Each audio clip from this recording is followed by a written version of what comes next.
Am I a social media guru? Yes. But I have a question for you. What is something that you do alone in hopes of maybe meeting somebody? Like maybe you go to the grocery store. Rick just said he goes to the movies alone, and once he met a girl there and they started dating.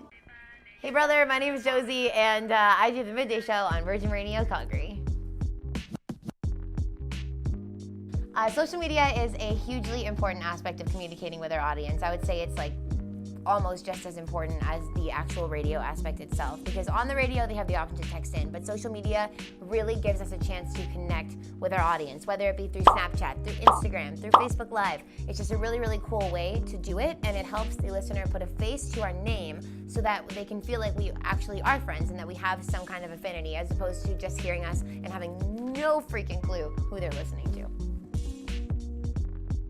So there's a couple of different aspects to a good social media post. A lot of it has to do with the platform that you are posting on. So I find that on Instagram, a good social media post is something that has like an intriguing caption and something that's well lit, something that has a good angle, that kind of thing. If it's on Facebook, it's something that has a question in it for sure, because something that we really look for in our social media posts is interaction in the comments. So if we are asking a question, making sure to include the listener, making it something relatable that they can relate to, it makes it a better post, because then it gets more interaction and it gets more widespread in the Facebook algorithms, and it kind of helps us in the long run.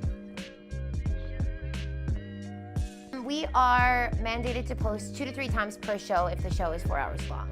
So I generally do a Facebook Live or some form of video, some form of like a meme or a funny picture, and then a blog on the iHeartRadio website.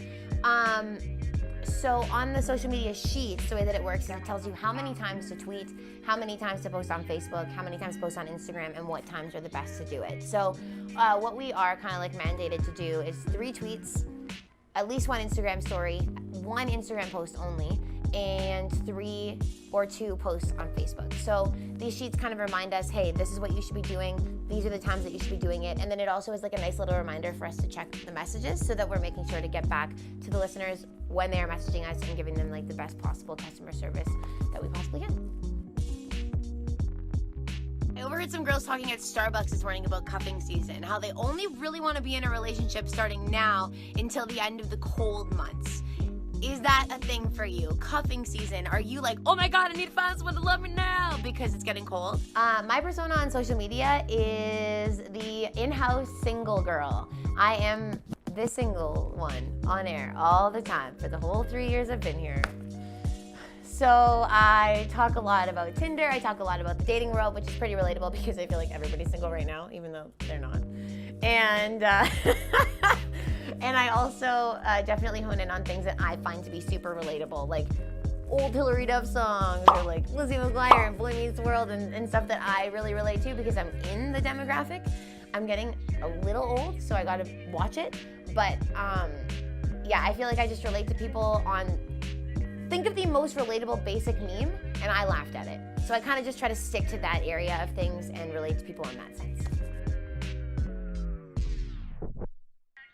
I would say that Instagram is a better way to communicate with the listeners because it's a more popular platform now than it used to be, whereas we used to use a lot of Snapchat to speak with the listeners. I feel like not too much has changed. I've been here for about 3 years. It's been very Facebook-based. We've been on Instagram the whole time.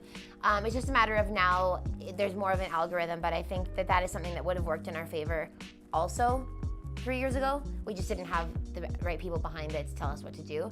I would also say that Facebook Live has really kind of stepped up the game and changed it a little bit because now we have the opportunity to be live on camera and actually interact with people in real time as it goes. Because there's really a difference when you can, like, with your voice, project an answer to somebody as opposed to just replying to a comment. So I think Facebook Live is pretty much the only really big thing that has changed since I started here, and I think it's like a really cool aspect of the job. I would say a good angle is very important. To get an angle that is flattering, I would say that the lighting and the quality of the photo that you're posting is very important. Even if it's a meme, you don't want to post something that's grainy and like crappy because then it looks like you stole it. So sometimes you have to recreate it to make sure that it's like the best quality possible. And I'd say hashtags are a big important part of a social media post. With our shows now, we're mandated to use the hashtag that we've created for our own show. So mine is hashtag the Josie Show.